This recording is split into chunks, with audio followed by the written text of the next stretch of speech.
मित्रों, जय श्री राम, राधे राधे। मित्रों, आप सब श्रोता बंधुओं से निवेदन है कि वीडियो पूरा देखिएगा, क्योंकि आप सब सनातनी भाइयों के लिए ही श्री रामचरितमानस से सिर्फ 3 दोहे का भाग बनाकर आप सब के बीच में पहुंचाने का काम करता हूं। अगर हमारे द्वारा कही हुई रामायण अच्छी लगे तो हमारी प्रार्थना है कि ज़्यादा से ज़्यादा लोग चैनल को सब्सक्राइब करें और एक लाइक अवश्य कर दीजिए। मित्रों, अगर कहीं भी आपको कुछ कमियां समझ में आए तो कमेंट बॉक्स में जाकर ज़रूर हमें कमेंट करिए और मैं अवश्य सुधार करूंगा। मित्रों, चलिए रामायण प्रारंभ करते हैं। बसहि नगर जह लक्ष्य करि कपट नारी बरवेश, तेहि पुर कै शोभा कहत सकुचहि शारद शेष। बसहि नगर जह लक्ष्य करि कपट नारी बरवेश। जब महाराज जनक जी अपने दूतों को बुला करके महाराज दशरथ जी के यहाँ भेजते हैं, उस समय की कथा है। बसहि नगर जेहि लक्ष्य कर कपट नार बरवेश, तेहि पुर कै शोभा कहत सकुचहि शारद शेष। जिस नगर में साक्षात लक्ष्मी जी कपट से स्त्री का सुंदर वेश बनाकर बसती है, उस पुर की शोभा का वर्णन करने में सरस्वती और शेष भी संकोच कर जाते हैं। तो पहुँचे दूर रामपुर पावन, हर्षि नगर बिलोकी सुहावन। भूपि द्वार तिन्हि खबरि जनाई, और दशरथ नृप सुन लिए बोलाई। जब महाराज जनक जी के दूत अयोध्या जी पहुँचे दूत रामपुर पावन, हर्षे नगर बिलोक सुहावन। जनक जी के दूत श्री राम जी की पवित्र अयोध्यापुरी में पहुँचते हैं तो सुंदर नगर देखकर वे बहुत प्रसन्न हो जाते हैं। राजद्वार पर जाकर उन्होंने खबर भेजी, तब राजा दशरथ जी ने सुनकर उन्हें बुला लिया। जब दूत महाराज दशरथ के पास पहुंचते हैं तो महाराज दशरथ को प्रणाम करके चिट्ठी उनको दे दी। महाराज दशरथ चिट्ठी पा करके बहुत प्रसन्न हुए। वो स्वयं उठ करके उस चिट्ठी को लिया और चिट्ठी बाँचते समय बाज बिलोचन बाँचत पाती, पुलक गात आई भरी छाती। जिस समय महाराज दशरथ चिट्ठी को पढ़ रहे थे, बाँच रहे थे, उनके नेत्रों में जल अर्थात प्रेम और आनंद के आंसू छा गया और शरीर पुलकित हो गया और छाती उनकी भर आई। हृदय में राम और लक्ष्मण है। राम लखन उर कर बर चीठी, और रह गए कहत खाटी मीठी। हृदय में महाराज दशरथ के हृदय में राम और लक्ष्मण है। हाथ में उनके सुंदर चिट्ठी है। राजा उसे हाथ में लिए ही रह गए। खट्टी मीठी कुछ भी कह नहीं सके। फिर धीरज धरकर उन्होंने पत्रिका पढ़ी। सारी सभा सच्ची बात सुनकर बहुत प्रसन्न हुई। भरत जी अपने मित्र और भाई शत्रुघ्न के साथ जहाँ खेलते थे, खेलत रहे तहा सुधि पाई, आए भरत सहित हित भाई। भरत जी अपने छोटे भाई शत्रुघ्न के साथ जहाँ खेलते थे अपने मित्रों के साथ, वही समाचार पाकर वे तुरंत दौड़ते हुए महाराज दशरथ के पास आ गए। अब बहुत प्रेम से पूछत अति स्नेह सकुचाई, और तात कहाँ ते पाती आई। हे पिताजी, हे पिताश्री। संकोच करते हुए भरत जी पूछते हैं कि ये चिट्ठी कहाँ से आई है। तो कुशल प्राण प्रिय बंधु दो, आहाई कहु के ही देश।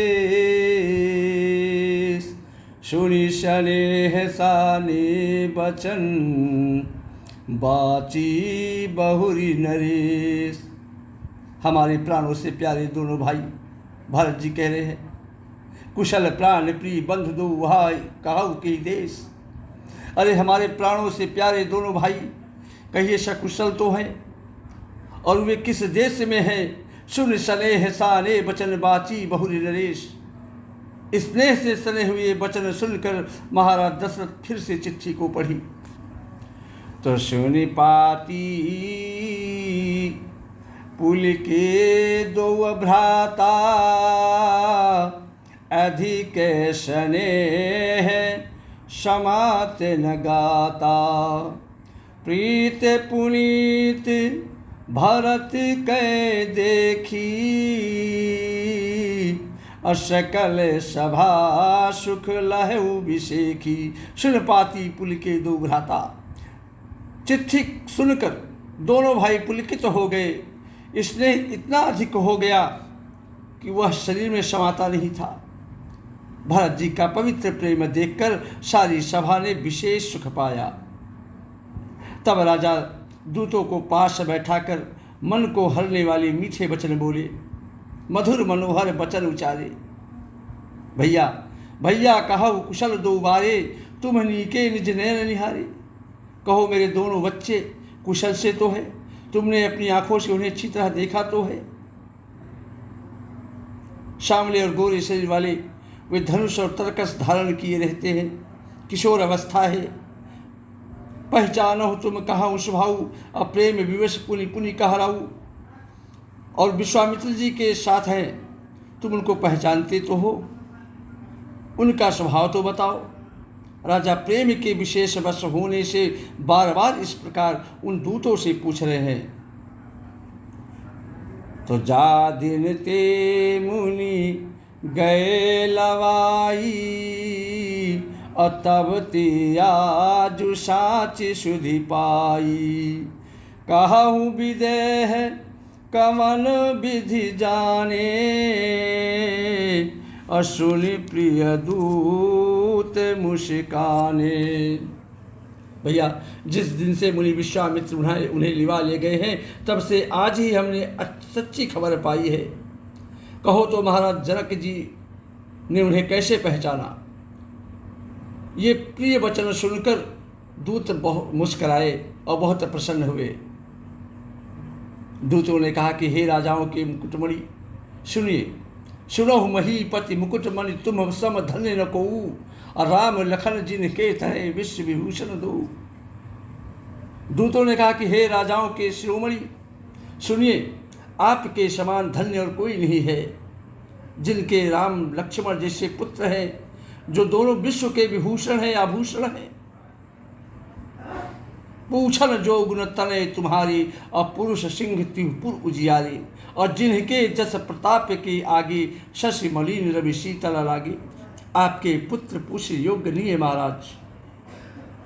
वे पुरुष सिंह तीनों लोगों के प्रकाश स्वरूप है, जिनके यश के आगे चंद्रमा मलिन और उनके प्रताप के आगे सूर्य शीतल लगता है। तो तिन्ह का कहे वो नाथ की मिचीन है, और देखियो रवि की दीप कर लीन है। हे नाथ, उनके लिए आप कहते हैं कि उन्हें कैसे पहचाना। क्या सूर्य को हाथ में दीपक लेकर देखा जाता है महाराज। सीय स्वयंवर भूपने का, और समिटे सुभट एक ते का। अरे सीता जी के स्वयंवर में अनेकों राजा और एक से एक बढ़कर योद्धा एकत्र हुए थे, पर तो शिव जी के धनुष को कोई भी नहीं हटा सका, कोई हिला तक नहीं सका तिल भर। सारे बलवान वीर हार गए। तीनों लोकों में जो वीरता के अभिमानी थे, घमंडी थे, शिव जी के धनुष ने सबकी शक्ति को तोड़ दी महाराज। शकई उठाई सरा सुर मेरू, और सो ही हार गयो करि फेरू। और जेहि कौतुक शिव सैल उठावा, और सो ते ही सभा पराभव पावा। हे महाराज, बाणासुर जो सुमेर को भी उठा सकता था, सुमेर जैसे पर्वत को उठा सकता था, वह भी हृदय में हार कर परिक्रमा करके उस धनुष का परिक्रमा करके वहां से वापस आ गया। और जिसने खेल से ही कैलाश को उठा लिया था, जेहि कौतुक शिव सैल उठावा, और सोते ही सभा पराभव पावा। हे महाराज, जिस रावण ने खेल में ही कैलाश को उठा लिया था, वह रावण भी उस सभा में पराजय को प्राप्त हुआ। श्री राम जय जय राम, श्री राम जय जय राम। जय श्री राम। राधे राधे।